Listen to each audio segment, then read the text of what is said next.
Om Swastiastu. Perkenalkan, saya Dewa Ayu Putri Handayani, dosen S1 Pendidikan Guru Pendidikan Anak Usia Dini Universitas Pendidikan Ganesha. Salah satu mata kuliah yang saya ampu adalah mata kuliah Perkembangan Kognitif dan Bahasa Anak Usia Dini. Mata kuliah ini merupakan mata kuliah yang ditawarkan pada semester genap dengan bobot 2 SKS. Adapun capaian pembelajaran pada mata kuliah ini adalah sebagai berikut. Yang pertama adalah mahasiswa mampu menguraikan teori perkembangan kognitif dan bahasa anak usia dini. Kemudian yang kedua, mahasiswa mampu menguraikan tahapan dan juga tugas perkembangan kognitif anak usia dini. Yang ketiga, mahasiswa mampu menganalisis faktor-faktor yang mempengaruhi perkembangan kognitif dan bahasa anak usia dini. Lalu yang keempat, mahasiswa mampu mengidentifikasi strategi, metode, dan juga media pembelajaran yang dapat digunakan untuk menstimulasi perkembangan kognitif dan bahasa anak usia dini. Dan yang terakhir adalah mahasiswa mampu merancang instrumen sederhana untuk mengevaluasi perkembangan kognitif dan bahasa anak usia dini. Adapun materi yang diajarkan pada mata kuliah ini adalah yang pertama, konsep dasar teori perkembangan dari tokoh teori perkembangan yaitu Jean Piaget, Lev Vygotsky, dan juga Maria Montessori. Kemudian yang kedua, tugas dan tahapan perkembangan kognitif. Yang ketiga adalah keterkaitan antara perkembangan kognitif dan bahasa anak usia dini. Yang keempat adalah faktor internal dan eksternal perkembangan kognitif dan bahasa anak usia dini. Selanjutnya, strategi, metode, dan juga media pembelajaran untuk menstimulasi perkembangan kognitif dan bahasa anak usia dini. Dan yang terakhir adalah instrumen evaluasi perkembangan kognitif dan bahasa anak usia dini. Lebih lanjut, saya akan menjelaskan bagaimana proses delivery, interaction, dan juga assessment pada mata kuliah ini. Mata kuliah ini diselenggarakan dengan mode sinkronus dan juga asinkronus, di mana sinkronus atau tatap muka dilakukan sebanyak 70% dari total keseluruhan pertemuan, dan metode asinkronus dilakukan sebanyak 30%. Dalam mendukung pembelajaran asinkronus, saya memanfaatkan aplikasi Zoom dan juga LMS atau Learning Management System yang digunakan oleh Universitas Pendidikan Ganesha. Seluruh bahan perkuliahan seperti buku teks, kemudian bahan presentasi, dan juga tugas-tugas mahasiswa semua dikumpulkan melalui LMS tersebut. Media pembelajaran yang saya gunakan pada mata kuliah ini berupa media PowerPoint, kemudian video, dan juga buku teks. Dalam penyampaian materi serta memfasilitasi interaksi di dalam kelas, saya menggunakan case method sebagai metode utama dalam proses pembelajaran. Selain itu, saya juga menggunakan metode lainnya, yaitu berupa ceramah, kemudian diskusi kelompok, dan juga presentasi. Dengan menggunakan case method, saya berupaya untuk meningkatkan kemampuan berpikir analitis dan juga kritis dari mahasiswa melalui pemecahan kasus yang diberikan sesuai dengan topik yang dibahas. Selain itu, juga memungkinkan adanya interaksi antara mahasiswa dengan mahasiswa lainnya melalui pertukaran ide, pendapat, pengalaman, hingga bahan belajar.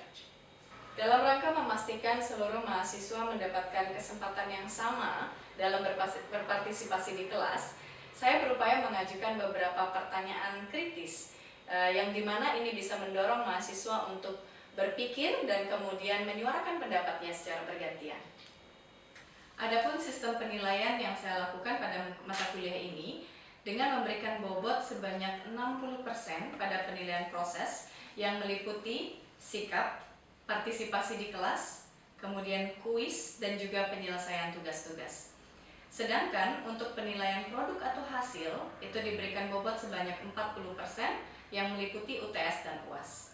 UTS dan UAS diberikan tidak hanya menggunakan tes tulis, namun juga menggunakan atau melalui proyek berkelompok. Berikut ini akan saya tampilkan video proses pembelajaran di kelas pada pertemuan kelima dari mata kuliah ini, di mana pada pertemuan ini akan dibahas mengenai teori dan tahapan perkembangan kognitif. Selamat menyaksikan.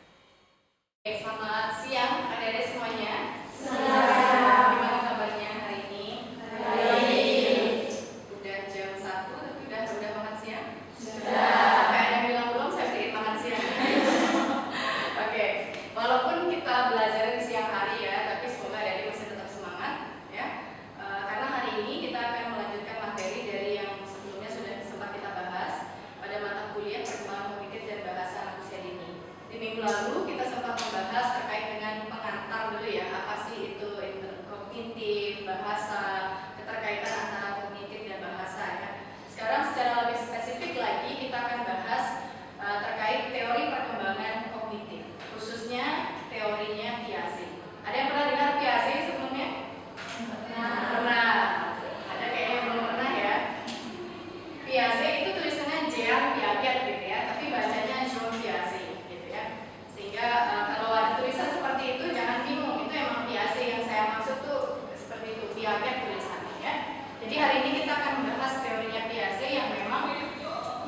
teori yang sangat populer atau sangat terkenal untuk membahas terkait dengan perkembangan kognitif.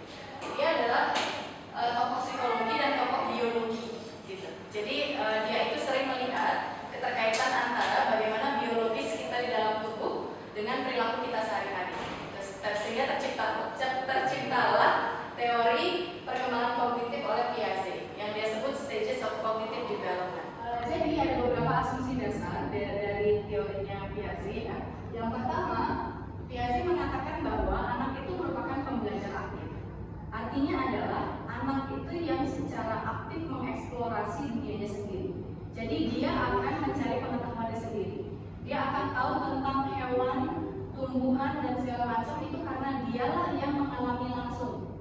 Kemudian dia mengkonstruksi atau memahami sesuatu itu dari pengalamannya. Jadi kenapa orang dewasa mengatakan kalau punya anak kecil, berikan dia pengalaman sebanyak-banyaknya. Karena pada saat itulah dia itu memahami informasi baru, mendapatkan informasi baru. Dan tentunya didampingi oleh orang tua pastinya kan. Itu untuk menceritakan pada dia, oh ini loh yang namanya ini loh namanya itu. Ya. Nah kemudian Piaget juga mengatakan bahwa anak belajar itu melalui dua proses penting. Pertama asimilasi dan kedua akomodasi. Kita akan belajar apa itu asimilasi dan akomodasi setelah ini ya. Kemudian oleh karena anak itu belajar dari pengalaman, maka interaksi sosial dengan orang lain itu sangat dibutuhkan, terutama dengan orang dewasa. Dan perkembangan kognitif bagi Piaget itu sifatnya bertahap. Jadi kita itu punya pola-pola tersendiri, misalnya umur 1 sampai 2 tahun, polanya sama. Umur 2 sampai 7 tahun polanya sama. 7 sampai 12 tahun polanya sama. Nanti 12 tahun ke atas juga sama polanya. Nanti kita akan lihat apa aja stage-nya. Tapi sebelum itu akan kita pelajari asimilasi dan akomodasi dulu. Nah, untuk mempelajari asimilasi dan akomodasi ada istilah yang dikemukakan Piaget yaitu skemata. Skemata itu merupakan suatu konsep yang sudah kita punya di otak kita. Contoh, kayak tadi saya sebutkan ya, misalnya kita tahu apel, gitu ya. Oh, kita tahu apel bentuknya seperti itu, warnanya merah, dia punya apa istilahnya mungkin muncul atau apalah istilahnya ya, mungkin ya. Terus kemudian di dalamnya ada biji-bijinya. Nah, itu adalah apel. Itu skema kita tentang apel. Ada juga contoh skema yang lain misalnya gini, kita melihat orang yang mungkin ya agak berandalan ya, tatoan, kemudian anting banyak ya, pakai anting di tubuhnya, kemudian rokok dan lain sebagainya. Dalam pikiran kita orang itu berandalan, orang itu nggak baik gitu ya. Itu skema yang kita miliki terhadap orang yang berpenampilan seperti itu. Tetapi sebenarnya kan belum tentu begitu ya. Bisa jadi orang itu baik aja, cuman penampilannya seperti itu. Nah, tetapi karena skema kita udah mengatakan begitu, ketika melihat orang dengan penampilan tersebut kita langsung orang itu not a good guy. Kita langsung berpikir seperti itu. Itu yang disebut dengan skema.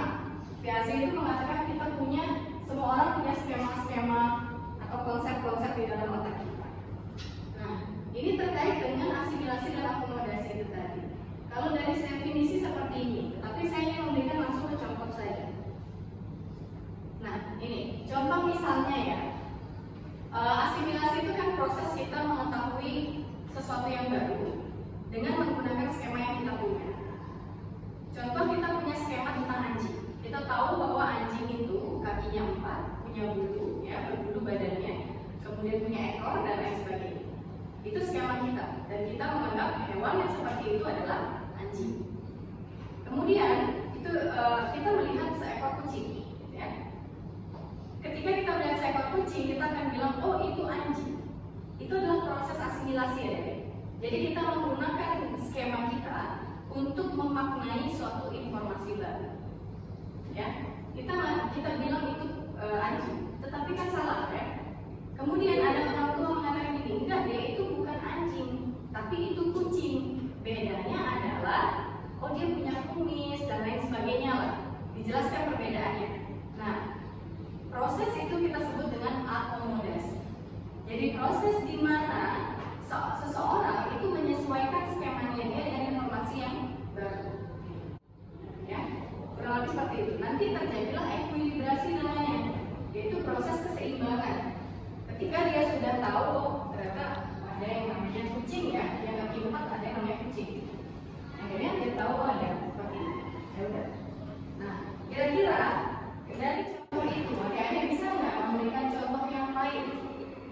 kurang lebih mirip seperti itu, yang menampilkan bagaimana proses asimilasi dan akomodasi itu terjadi. Ada yang mau memberikan contoh? Oleh apapun contohnya, mungkin dari tumbuh-tumbuhan, buah-buahan, kemudian hewan juga silakan, gitu ya. Pada saat anak itu mengetahui informasi baru, bagaimana proses asimilasi dan akomodasi itu terjadi. Ayo, siapa yang mau? Ya, silakan. Siapa namanya? Nur Imamah, ya. Oke, silakan Nur. Terima kasih Bu atas kesempatannya. Menurut saya asimilasi dan akomodasi ini bisa dicontohkan dengan misalkan seorang anak melihat cuaca mendung, tentu anak akan mengira akan hujan. Tetapi pada saat mendung itu tidak terjadi hujan, maka di sana anak akan bertanya-tanya, kenapa sih kok ada mendung tapi tidak hujan? Tentu akan bertanya kepada orang tua atau orang dewasa lainnya, sehingga di sana ada proses penyeimbangan atau ekuilibrasi. Oke, tepuk tangan buat teman-teman. Biasanya betul ya yang disampaikan Nur bahwa kita selalu menganggap kalau mendung pasti hujan, ya gitu ya. Ternyata apalagi dengan global warming sekarang, gitu kan. Ternyata mendung tidak selalu berarti hujan. Akhirnya kita punya pemahaman baru. Oh, mendung bisa jadi disebabkan karena contoh misalnya polusi yang berlebihan. Kalau kalian di Jakarta itu kan selalu terlihatnya mendung, gitu. Awannya itu selalu warnanya abu-abu, gitu. Padahal itu bukanlah mendung, tetapi ternyata polusi yang sangat tebal, sehingga akhirnya tidak bisa tuh ada cahaya secerah di sini. Kita sekarang ini kan belum panas ya di sini aja ya. Itu karena langsung dari langit biru itu tidak ada pembatas ya, cahaya langsung masuk ke kita, ke bumi. Jadi hal seperti itu memang betul yang dikatakan Nur bahwa ada penyesuaian terkait. Nah, begitulah anak belajar ya terkait hal baru. Nah, tadi disampaikan bahwa ada tahapan-tahapan perkembangan dan kita semua melalui tahapan-tahapan tersebut. Ada 4 tahapan yang dikemukakan oleh Piaget. Yang pertama adalah sensory motor stage, yaitu tahapan pada anak usia 1-2 tahun. Kemudian pre-operational stage, anak berusia 2-6 atau 7 tahun. Lalu kemudian tahap complete operations, umur 7 sampai kurang lebih 10-12 tahun. Dan terakhir adalah formal operations, 12 tahun ke atas. Nah, sekarang kita akan bahas satu persatu ya. Pada tahap sensory motor stage ini, anak ini sudah mulai dapat memahami informasi baru menggunakan sensor yang dia punya atau panca indera yang dia punya. Misalnya dengan melihat, meraba, mendengar, merasa, dan apa lagi? Ada 5 kan? Apa aja itu? Melihat, mendengar, meraba, merasa, apa lagi? Mencium. Ya. Jadi dari situlah dia itu mendapatkan informasi baru. Dia itu disebut sudah mulai bisa memaknai simbol-simbol atau pergerakan-pergerakan. Sehingga ketika melihat orang senyum, dia akan tahu oh happy. Dia juga akan ikut tersenyum. Kalau ada lihat orang tuanya marah, dia akan tahu oh saya salah. Jadi dia tidak akan mengulangi perbuatan. Tapi kalau dia tidak pernah melihat orang tuanya marah, terus kemudian dia bilang kamu begini nanti orang tua marah, dia nggak akan ngerti karena dia tidak pernah melihat orang tuanya marah. Ya, jadi dia bergantung pada stimulus-stimulus sensori yang dia bisa lihat, dia bisa dengar, dia bisa raba, cium dan lain sebagainya. Gitu ya. Nah, tetapi dia itu tidak bisa untuk melihat sesuatu yang tidak ada. Dalam arti adalah kita coba contohkan begini ya. Misalnya, sebelumnya dia tahu bahwa itu adalah boneka kuda, kalau begitu ya. Terus kemudian kita iseng tutup dengan papan, sehingga boneka kudanya nggak terlihat lagi. Dia tidak akan memahami bahwa boneka kuda itu tetap di sana walaupun ditutupi oleh papan. Dia akan bilang bonekanya hilang, karena dia tidak lihat, karena dia tidak melihat boneka itu lagi gitu. Jadi dia akan bilang hilang. Kalau orang dewasa kita kan tahu bahwa ketika ditutupi contohnya papan, kita bilang enggak bonekanya masih di sana kok, cuma ditutupin papan aja. Kita kan tahu itu kan. Tapi kalau dia enggak ditutupin papan, dia akan bilang oh hilang bonekanya. Gitu.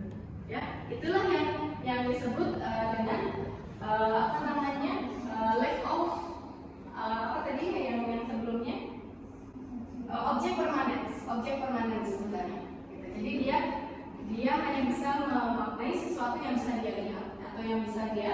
mengenai dengan sensorinya.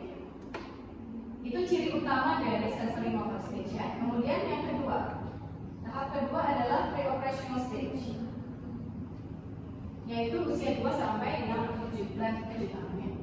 Di sini dia itu sudah mulai mengalami peningkatan pada kemampuan berbahasa dan juga mulai bisa berinteraksi dengan teman-teman atau lingkungan sosialnya. Ini adalah tahap di mana anak usia dini berada kan, pre-operational stage. Anak usia dini itu berada di tahap ini. Tapi walaupun kemampuan berpikirnya sudah lebih baik dari anak yang usia 1 sampai 2 tahun, tapi masih banyak kekurangan juga.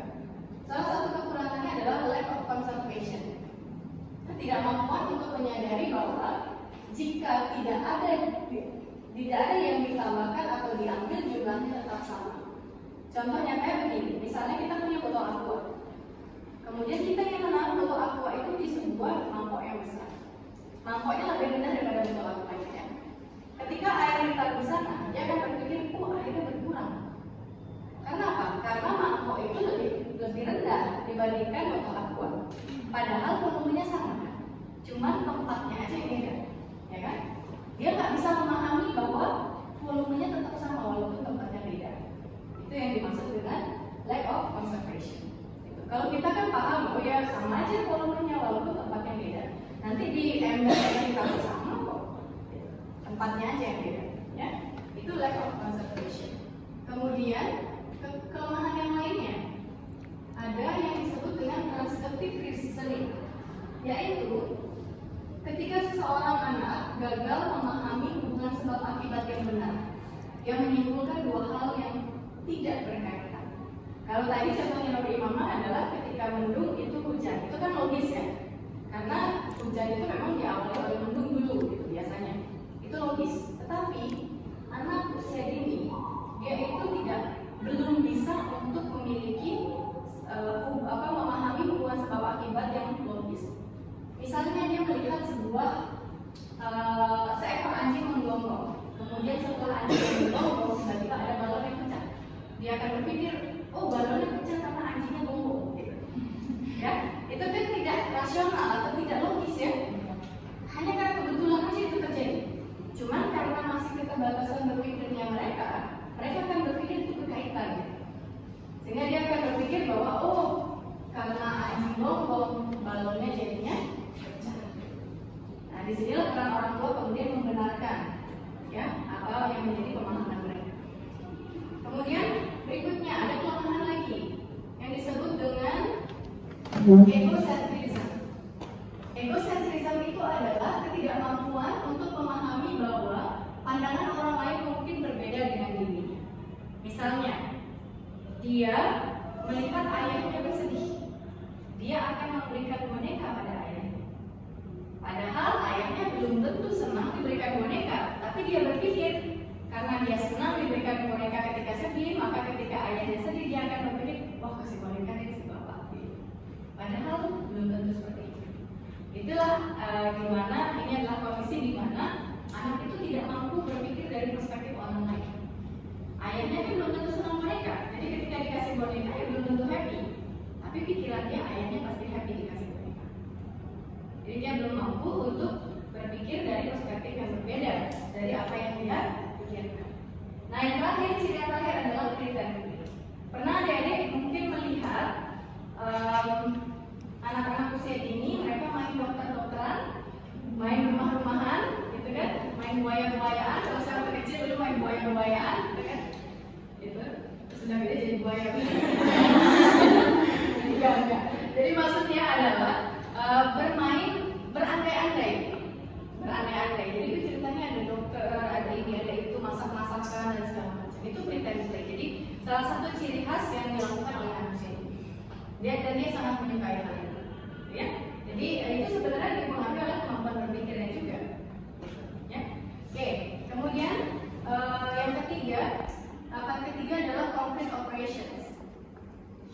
Pada tahap concrete operations, yaitu usia 7 sampai kurang lebih 12 tahun ya, anak itu sudah mulai sebenarnya bisa berpikir logis. Jadi kalau tadi dia tidak bisa memahami sesuatu hubungan sebab akibat yang logis, kalau di sini dia sudah bisa.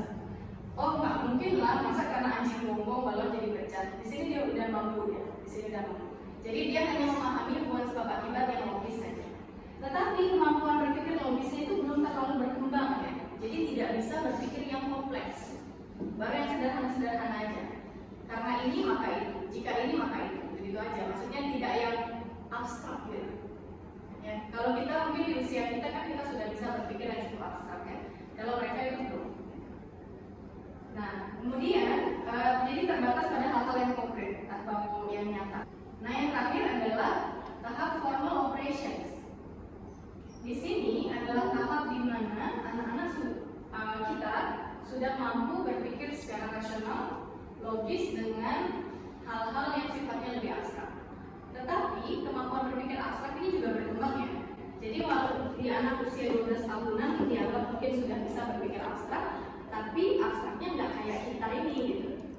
Ya, nanti seiring bertambahnya usia, seiring bertambahnya pengetahuan, dia semakin paham dan akhirnya lebih kompleks lagi kemampuan berpikirnya. Gitu. Ya, jadi ini berkembang terus. Tapi keterbatasan di tahap ini adalah idealisme yang berlebihan. Kalau kita punya prinsip, kadang-kadang susah sekali untuk diubah, benar nggak? Ya, kalau orang dewasa kan begitu ya, punya prinsip susah sekali untuk diubah. Itulah kekurangannya dari orang-orang di tahap ini. Ya. Oke. Nah, berikutnya bagaimana kita mengaplikasikan teori Piaget ini dalam mendidik anak usia dini nantinya. Tapi sebelum ke sana saya ingin kasih kasus dulu kan ya. Adik coba bahas dulu, baru kemudian kita bahas lebih luas lagi terkait bagaimana aplikasi teori itu dalam proses pembelajaran dan bagaimana mendidik anak usia dini. Ya. Nah, dari apa yang saya sudah sampaikan tadi, adik sudah paham beberapa ciri-ciri dari kemampuan berpikir anak usia dini. Nah, sekarang saya berikan kasus misalnya yang baru berumur 5 tahun tidak mudah baginya untuk memahami konsep tersebut. Mengacu pada tahapan perkembangan kognitif Piaget, apa yang sebaiknya dilakukan guru untuk membantu seorang memahami konsep dasar gravitasi bumi? Nah, kurang lebih seperti itu. Ini simpel sebenarnya adik, tapi adik harus paham dengan prinsip perkembangan kognitif pada anak di usia dini yang sudah saya sempat jelaskan tadi. Silakan adik-adik mulai mendiskusikan dengan teman-teman di sekelilingnya ya. Baru kemudian sekarang siapa yang mau menjadi perwakilan kelompoknya untuk menyampaikan hasil diskusi? Silakan angkat tangan. Yang mau? Ya, silakan sebut nama baru kemudian menyampaikan hasil diskusi. Boleh berdiri? Baik, terima kasih atas waktunya. Perkenalkan nama saya Karisma. Panggilannya siapa? Karisma. Jadi contoh dari gaya gravitasi yang bisa kita kenalkan kepada anak itu misalkan melempar bola. Jadi bola itu akan jatuh ke bawah. Jadi anak bisa melihat langsung bagaimana gaya gravitasi tersebut. Oke, tepuk tangan Karisma. Ada yang mau menambahkan atau mungkin punya jawaban yang berbeda? Nuri Mama, silakan. Terima kasih Ibu atas kesempatannya. Sebelumnya perkenalkan nama Mama. Nah, seperti yang sudah dikatakan Karisma mengenai bola tadi itu sudah benar menurut saya, tetapi saya memiliki jawaban juga. Jadi misalkan kita memiliki sebuah kelereng. Nah, kelereng tersebut misalkan kita dindingkan di atas meja, lalu setelah kita dindingkan itu otomatis kan kelerengnya akan jatuh. Nah, di sana anak akan mengetahui gimana sih proses gravitasi tersebut dari mobility hingga jatuh. Oke, tepuk tangan buat terima kasih ya. Saya rasa sudah benar apa yang disampaikan oleh temannya tadi contohnya. Tapi yang paling penting adik-adik ya, ketika memberikan contoh kepada anak usia dini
Kemudian yang kedua, ketika siswa menunjukkan tanda-tanda pemikiran egosentris, mengungkapkan kebingungan, atau jelaskan bahwa orang lain berpikir secara berbeda. Kalau tadi kan ada egosentrism ya, salah satu cirinya. Kita bilang, oh kamu memang tidak melihat bonekanya di sana, tapi kalau saya dari sini, saya bisa tuh lihat bonekanya. Jadi dia harus bisa belajar memahami perspektif orang lain dengan cara dijelaskan dan dibenarkan atau bukan dibenarkan, diklarifikasi kebingungannya gitu. Ya. Kemudian minta siswa untuk menjelaskan alasan mereka dan tanpa penjelasan yang tidak logis. Kalau tadi kok bisa ada anjing menggonggong kemudian bola terus kok bisa seperti itu, emang kenapa? Kalau dia berpikir begitu, kok bisa begitu ya? Kenapa begitu? Kan dia pastinya tidak bisa menjelaskan kan? Sehingga kita tantang dia, kita bilang, adakah hubungan antara anjing menggonggong dengan bola meletus? Itu kita ada anjingnya di sana, bola balonnya di sana. Terus pokoknya macam-macam kayak gitu lah. Kita ajak ngobrol dia sehingga memperbaiki pemikiran-pemikiran dia. Ya. Lalu terakhir adalah kaitan ide-ide abstrak dan hipotetis dengan objek konkret atau peristiwa yang dapat dialami. Ya, jadi jangan ngomong sesuatu yang abstrak. Kita harus konkret. Kita bilang tepat waktu ya, beneran kitanya tepat waktu gitu. Kalau kita bilang misalnya harus berpakaian rapi ya, kita juga harus berpakaian rapi. Jadi dia tidak bisa hanya diberikan kata-kata saja, harus dicontohkan juga. Ya. Oke, mungkin sampai di sana yang baru saya jelaskan. Kira-kira ada yang mau bertanya sebelum kita akhiri pertemuan kita? Tidak ada, semua cukup, sudah jelas semuanya. Ya. Nah, minggu depan kita akan membahas materi yang berbeda, tetap pada perkembangan kognitif, tapi oleh tokoh yang namanya Lev Vygotsky. Nah, ini adalah tokoh yang terkenal juga untuk dalam menjelaskan terkait dengan perkembangan kognitif anak. Ya, jadi silakan mulai sekarang adik-adik bisa pelajari di rumah tentang teorinya Vygotsky. Minggu depan kita akan bertemu lagi dan juga ada studi kasus yang akan saya berikan untuk adik-adik bisa diskusikan bersama. Ya. Kalau tidak ada pertanyaan, saya tutup kelas hari ini. Terima kasih atas partisipasinya dan sampai jumpa di minggu depan. Baik, demikian tadi deskripsi singkat dari saya dan juga video mengajar khususnya pada mata kuliah Perkembangan Kognitif dan Bahasa Anak Usia Dini. Atas perhatiannya saya ucapkan terima kasih. Saya Dewa Ayu Putri Handayani pamit undur diri. Om Santi Santi Santi Om.